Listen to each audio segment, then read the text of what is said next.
Hey guys, it's Carissa and welcome back to my YouTube channel, Inky Fairy Designs. Today is Wednesday, so it is Watercolor Wednesday, and I'm going to do these loose florals with you today. I am working on this Grumbacher mixed media paper sampler. They put a call out on their Facebook page, and we're looking for some artists to test out the paper, take a poll, and enter a contest, which was pretty cool. I love contests, but that's a side note. I love contests. I will enter them anytime I can.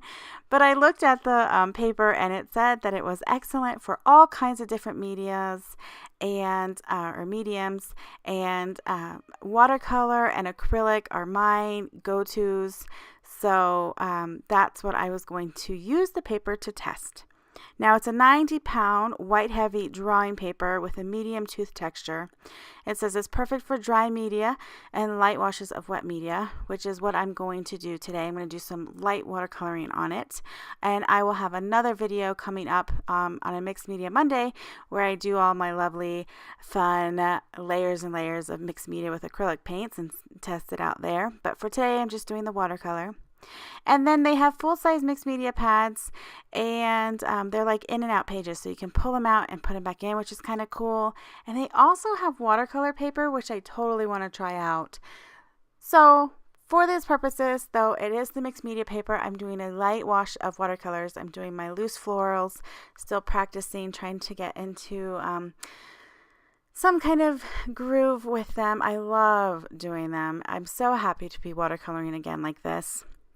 I definitely love watercoloring my stamps, but there's just something about painting something from nothing that is just so fun. So what I've done is I'm starting on just one flower in real time, and then I'll speed up the rest of it.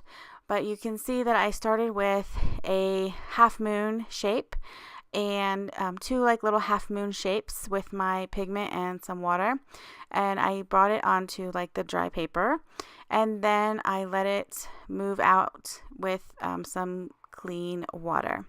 Then what I'm doing here is with what I call a thirsty brush. I've dried off my brush, cleaned it off, dried it off, and now I'm just picking up some of that excess water, and that will give me some really nice smooth transitions. I won't have any harsh edges, which I really wanted, kind of that soft faded flower look. So I'm going to repeat that for the next 3 of these roses, and here I've sped it up just a little bit, just a tad, and I'm doing that same thing where I just kind of do the half moon shape, and then I bring it out with some water. I'll put in some clean water and let it just blend into that area, and then I will dry off my brush and kind of lift up some of that color. I really was kind of testing how the paper reacted to lifting the pigment, and oh, here I'm going back and forth trying to get a close-up for you guys so you can really see what's going on the paper and the paint and how it's reacting. I'm actually really happy with the way that this paper worked with the watercolors. Any kind of mixed media paper will say that it'll work well for watercolors, but some work better than others. And it's just a matter of kind of testing the papers, and it's good for practicing, and it doesn't have a lot of texture. If you don't like watercolor paper that has that texture, like the cold press or the rough watercolor paper, this has just like a little bit of tooth on it, and it's really nice. So I forgot to mention that I am working with my Daniel Smith watercolors, and I will have all the colors listed below. I don't have them off the top of my head, but I know which ones I use. I think I still have them pulled out of my palette. I'm pretty sure I used the lavender for the purple. I can't remember which pink I was using, and but I'll have a complete list of the supplies in the description box below, just like normal. And yeah, I'm super happy. I had this idea. There was 4 of these tiny strips of paper for me to test on. And I was like, when I first got it, I was like, what am I going to do with this tiny strip of paper? And so it sat on my desk for a while, and then I thought, well, maybe I'll try watercoloring, because I noticed that it would take some wet media. And so I did one, and it was like awful. I was just not in a good place with watercolor at that moment, and so I set it aside. And then this night, what I'm filming here a couple nights ago, I think this was last week, I actually started by gessoing two of the little sheets, because I knew I was gonna do my mixed media on them. And then I thought, let me try one more time to watercolor on it, because I was really wanting to see how it did do with watercolor, so that I could really give it a good, thorough survey. And I was happy that I did. I'm super happy with the way that it turned out. And I think it would be a cute little tip-in for my journal or my Bible, or it could be just like a bookmark, because it's like the perfect size of a bookmark. So I'll probably use it for that. So I am just doing my leaves using the brush to create those leaf shapes.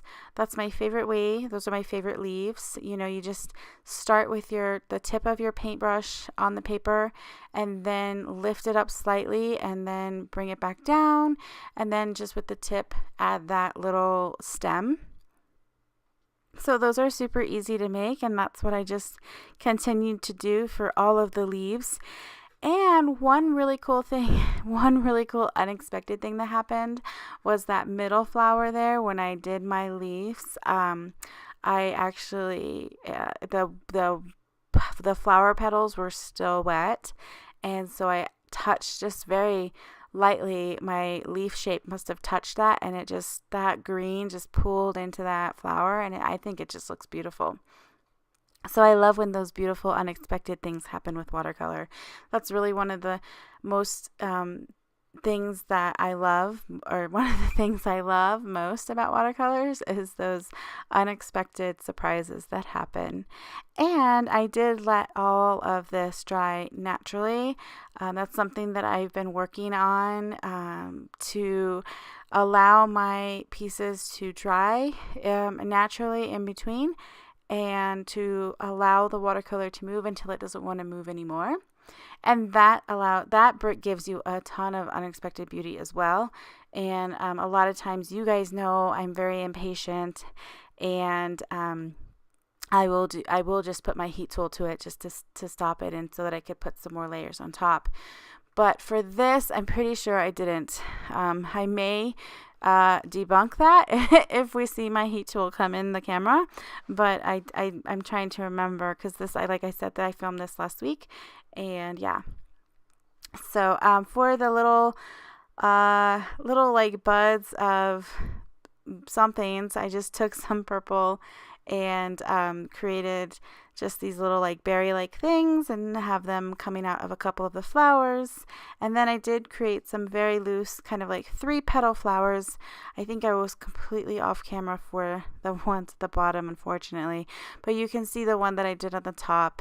It's just a little simple 3-leaf flower, and then I dropped in some yellow in the middle, and that was it. So simple. And then I'll add some leaves to those as well. And I think that really wraps up the entire painting for today. I apologize that bottom part was off camera. I didn't realize that until I am doing the voiceover. So thank you guys so much for watching this video. I hope you enjoyed it, and I hope you're enjoying these Watercolor Wednesday videos. I'm certainly enjoying filming them for you. If you did like this one, please give me a thumbs up, and be sure to subscribe to my channel. If you are already a subscriber, click the bell to be notified as soon as a new video is up on my channel, so you don't miss anything. Be sure let's see. I hope you guys like the variety that you get on my channel. Like I said, I have watercolors on Wednesday, I have mixed media on Mondays, and I have my card making videos that I love on Saturdays. And I am thinking about adding a few more mixed media videos in if I can, because it seems like you guys really enjoy those. And if I can, I want to give you more of those types of videos. And I just really want to get back into my journals some more too. So I'm thinking about that. If you have any suggestions on videos, whether it be mixed media, watercolor, or card making, like maybe a specific stamp that you want me to use or specific watercolors that you'd like me to use, please leave me a comment in below. I love to read your comments. I always respond to them, and it just really makes me happy to engage and kind of see where you guys are at with what, make sure that you guys, I'm giving you what you want to see, I guess, because it's what I love to do, and I want to make sure that you guys enjoy them as well. So thank you guys again. I will put up a couple of videos here for you to continue watching some watercolor videos. You can find me on social media as Inky Fairy Designs. If you want to join my Facebook group, that information is below as well. Until Saturday, when I'll be back for another card making video, do something creative today. Bye.